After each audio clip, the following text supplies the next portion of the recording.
What's happening is that we are no longer going to have Hey Amarillo. Jason Boyett announcing this week in his 400th episode. Now, I should say, we may still have Hey Amarillo. It may just not be with me as the host. Oh, okay. And that may be some breaking news. Yeah, tell me about it. You know, I don't know that the project is going to be gone. I think my involvement may be over.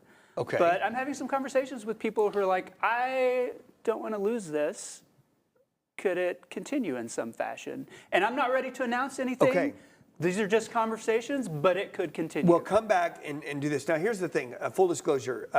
Brick and Elm, if you're not a subscriber, you don't get that or you don't buy that, do that. Jason, you and Michelle have done such an amazing job and your staff putting that together. So we're going to be checking in with you all the time about that. So we'll have a chance. Yeah, I won't quit coming to Studio 4. Well, I don't want Hey Amarillo to go away because I think it feels such a good space in our city, in our community, just to let people tell their stories. In the news business, sometimes we get so caught up, again, with editing. We've got to be able to tell that story in a minute and a half and get on with it.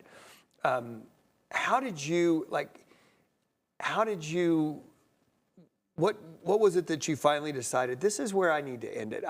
What was the cathartic moment where you're like, okay, it's time? I mean, I had the 300th episode live show, which was really fun and fulfilling. And after that, I was like, oh, that was really good. What am I going to do for number 400? And the more I thought about it, I started thinking, what if I was done at 400? And when I had that thought, I got really excited. And I thought, oh, that would be really nice. And I thought, okay, I need to listen to that. Yeah. If emotionally it feels good to say I'm going to give it up, then maybe it's time to give it up.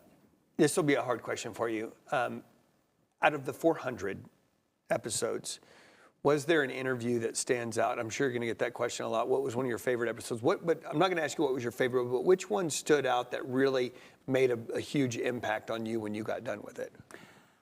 I think it's the ones that made me think, this is why I do this show.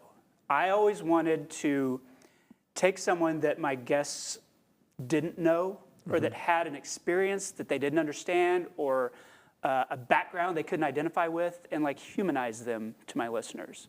And one of the best examples of this is my Dean Boyd show. People know Dean Boyd because he's sometimes a cartoonish figure on commercials. You know, we have this caricature of him. But when he was on my show, he talked about how meaningful it is for him to do the legal work that he does. And I have people all the time being like, that changed my opinion of Dean Boyd because you see the depth behind the cartoon appearance, in commercials. Well, because that's not real. Anybody who's I play golf with him from time to time. That's not who he is. No. And that's what I want to do. And I could say that about your show. I could say that about John's show. But it gives you the person behind this figure that you think you know. And when I started hearing that kind of feedback, I was like, this is what the show is. This is why it's important. I need to keep doing these kinds of things and having these kinds of interviews. Well, I hope it does continue. It will be different with not having you there. Almost can we do over the next couple of months as we get through summer, you just rolling out some of your favorite ones, going, hey, here, we're re-queuing this up. I want you to remember that. Let's go back to the archives, listen to that one. I mean, we could do that. Hey, honestly, go back. I mean, it's downloaded. It's still out there. There's still some wonderful interviews. Jason, we'll be checking in with you on the regular. And again, it may not be gone for good. It might be just changing. If you subscribe to it, don't unsubscribe because it might be coming back. Don't unsubscribe. You heard it here. This is breaking news on Studio 4. Do not unsubscribe. Something might be in the works that I think you'll love. We'll All right, see. Jason, thank you for bringing us this and introducing this to a lot of people who at one point didn't even know what a podcast was. Sure. You were having to literally go to their phone and download I subscribed on several people's phones to my show. Well, they needed help. He's going to be hanging around. Don't go anywhere. We got more Studio 4 after this.